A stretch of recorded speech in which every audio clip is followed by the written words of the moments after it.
Deuteronomy Chapter 32. Listen, O heavens, and I will speak. Hear, O earth, the words of my mouth. And my teaching fall like rain, and my words descend like dew, like showers on new grass, like abundant rain on tender plants. I will proclaim the name of the Lord. Oh, praise the greatness of our God. He is the rock. His works are perfect, and all his ways are just. A faithful God who does no wrong, upright and just is he. They have acted corruptly toward him. To their shame they are no longer his children, but a warped and crooked generation. Is this the way you repay the Lord, O foolish and unwise people? Is he not your Father, your Creator, who made you and formed you? Remember the days of old? Consider the generations long past? Ask your father, and he will tell you, your elders, and they will explain to you. When the Most High gave the nations their inheritance, when he divided all mankind, he set up boundaries for the peoples according to the number of the sons of Israel. For the Lord's portion is his people, Jacob, his allotted inheritance. In a desert land he found him, in a barren and howling waste. He shielded him and cared for him, guarded him as the apple of his eye, like an eagle that stirs up its nest and hovers over its young, that spreads its wings to catch them and carries them on its pinions. The Lord alone led him. No foreign god was with him, made him ride on the heights of the land, and fed him with the fruit of the fields. He nourished him with honey from the rock, and with oil from the flinty crag, with curds and milk from herd and flock, and with fattened lambs and goats, with choice rams of Bashan, and the finest kernels of wheat. You drank the foaming blood of the grape. Jeshurun grew fat and kicked.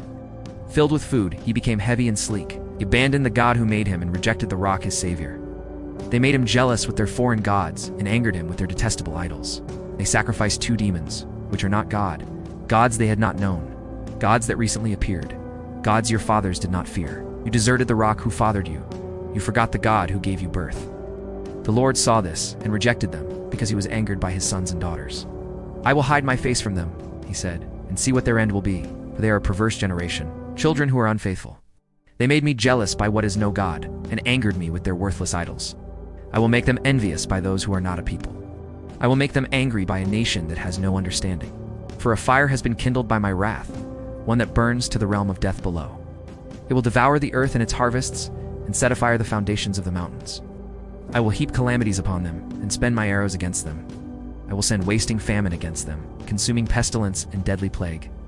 I will send against them the fangs of wild beasts, the venom of vipers that glide in the dust. In the street the sword will make them childless, and their homes terror will reign. Young men and young women will perish, infants and gray-haired men. I said I would scatter them and blot out their memory from mankind, but I dreaded the taunt of the enemy, lest the adversary misunderstand and say, our hand has triumphed. The Lord has not done all this.